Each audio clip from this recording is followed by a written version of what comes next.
नमस्कार, मैं हूं योगेश राणा। बात करते हैं मिशन उत्तराखंड 2022 पर। भाजपा के दो बड़े नेता विजय बहुगुणा और मदन कौशिक ने कहा है कि हरीश रावत लाल कुआं में लड़ने चले गए, लेकिन यह लाल कुआं हरीश रावत के लिए राजनीतिक मौत का कुआं साबित होगा। क्या वाकई ऐसा है कि हरीश रावत ने बड़ी गलती कर दी है लाल कुआं सीट पर जाकर? क्या लाल कुआं में हरीश रावत हार सकते हैं? यह एक बड़ा सवाल है। इन सवालों पर बात करने से पहले लाल कुआं विधानसभा सीट पर मौजूदा हालात देख लेते हैं। पहली बात, लाल कुआं ने कभी भी किसी बाहरी को विधायक नहीं चुना है और हरीश रावत लाल कुआं के लोगों के लिए बाहरी है, यह एक बात है। लेकिन लाल कुआं में पहली बार एक नारा लग रहा है। पिछले 3 दिन से हरीश रावत लाल कुआं में ही डेरा जमाए हुए। उनका वहां डेरा जमाना ही ये अपने आप में मैसेज देता है कि वहां थोड़े से चिंताजनक हालात है, लेकिन वहां पर एक नारा लग रहा है और नारा यह है कि मंत्री विधायक चुनते रहे हर बार, मुख्यमंत्री चुनेंगे अब की बार। इसी तरह से मेरा मानना है कि यह बाहरी और भीतरी का जो समीकरण है, यह लाल कुआं में इस बार चलने वाला नहीं है। वैसे भी हरीश रावत का कद इस समीकरण को फेल कर देता है। हरीश रावत का कद बहुत बड़ा है और भीतरी बाहरी की जो रेंज है उससे वो बाहर आते हैं। भले ही उनको कांग्रेस पार्टी ने मुख्यमंत्री पद का चेहरा घोषित न किया हो, लेकिन जनता, लोग ये मानकर चलते हैं कि वो मुख्यमंत्री का चेहरा है। इसीलिए इस समीकरण के अलावा, भीतरी बाहरी के समीकरण के अलावा अन्य समीकरण देख लेते हैं। और अन्य समीकरण की बात करें तो पहली बात है, अगर कांग्रेस की बात करें तो हरीश रावत ने दुर्गा पाल और हरेंद्र बोरा को मना लिया है। दोनों के टिकट, जो दोनों थे वो टिकट के दावेदार थे। संध्या डालाकोटी को टिकट देने पर बगावत पर उतारू थे, लेकिन चिंता की बात यह है कि अभी तक हरीश रावत संध्या डालाकोटी को नहीं मना पाए। हरीश रावत रामनगर से संध्या डालाकोटी का टिकट बदलवा कर ही लाल कुआं में शिफ्ट हुए। वैसे अगर हरीश रावत के कद के हिसाब से देखें तो संध्या डालाकोटी का कद कुछ भी नहीं है, अगर दोनों के कद की बात करें। लेकिन यहाँ पर कद की बात नहीं है, यहाँ पर कांग्रेस के अंदरूनी समीकरणों की बात है। कांग्रेस में एक लॉबी है जो हरीश रावत को जीतते हुए देखना नहीं चाहती है और संध्या डालाकोटी उनके काम की साबित हो सकती है। इसीलिए जब तक हरीश रावत संध्या डालाकोटी को ना मना ले, मैं हरीश रावत की राह लाल कुआं में इतनी आसान नहीं मानता हूं।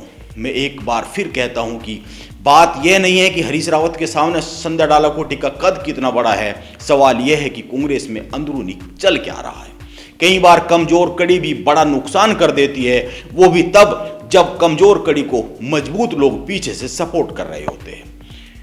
अब भाजपा की अगर बात करें हरीश रावत के ही संदर्भ में, यहां पर भाजपा ने मोहन बिष्ट को टिकट दिया है। नवीन दुमका, प्रदीप बिष्ट और हेमंत द्विवेदी को टिकट दिए जाने की लाइन थी, वो भी दावेदार थे, लेकिन उनको टिकट ना देकर मोहन बिष्ट को टिकट दिया गया है।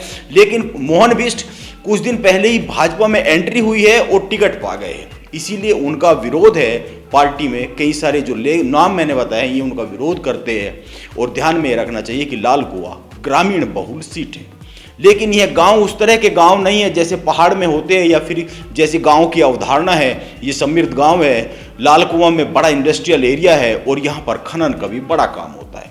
और ध्यान में यह रखना चाहिए कि मोहन बिष्ट का यहाँ के ग्रामीण क्षेत्रों में अपना एक नेटवर्क है। अगर भाजपा में कुछ लोग उनको सपोर्ट भी नहीं करते तो भी उनका एक अपना तंत्र है। मोहन बिष्ट जिला पंचायत सदस्य चुने गए थे और भाजपा के उम्मीदवार को हराकर ही वो जीते थे, यह ध्यान में रखना चाहिए। अभी तक अंदर खाने यह बात है कि भाजपा के बहुत से लोग मोहन बिष्ट को जीतता हुआ देखना नहीं चाहते, लेकिन मेरा मानना है कि मोहन बिष्ट के सामने भाजपा के असंतुष्ट नहीं, हरीश रावत की चुनौती है। और हरीश रावत के सामने मोहन बिष्ट के साथ साथ कांग्रेस के भीतर की भी चुनौती है और संध्या डालाकोटी भी चुनौती है। इस तरह से मेरा साफ साफ मानना है कि हरीश रावत की राह लाल कुआं में बिल्कुल भी आसान नहीं है। लोगों की एक और राय है और इस तरह की राय राजनीति में बहुत मायने रखती है। लोगों का कहना है कि चुनाव जीतने के बाद हरीश रावत तो पकड़ में आएंगे नहीं, लेकिन मोहन बिष्ट तो अपने हैं, उनको कहीं पर भी कभी भी पकड़ा जा सकता है। इसीलिए यहाँ पर हरीश रावत अभी तक तो घिरे हुए दिख रहे हैं। यह चुनाव उनके लिए इतना आसान नहीं दिख रहा है जितना कहा जा रहा है, लेकिन हरीश रावत हिम्मत हारने वालों में से नहीं है। वो बड़े नेता है, इसीलिए उन्होंने कहा भी है। भाजपा नेताओं के बयान पर उनका पलटवार आया है। उन्होंने कहा है, मैं मौत के कुएं को अमृत कुंड में बदलूंगा और धामी जैसे 4 लोगों को बूढ़ा बनाकर ही बूढ़ा बनूंगा।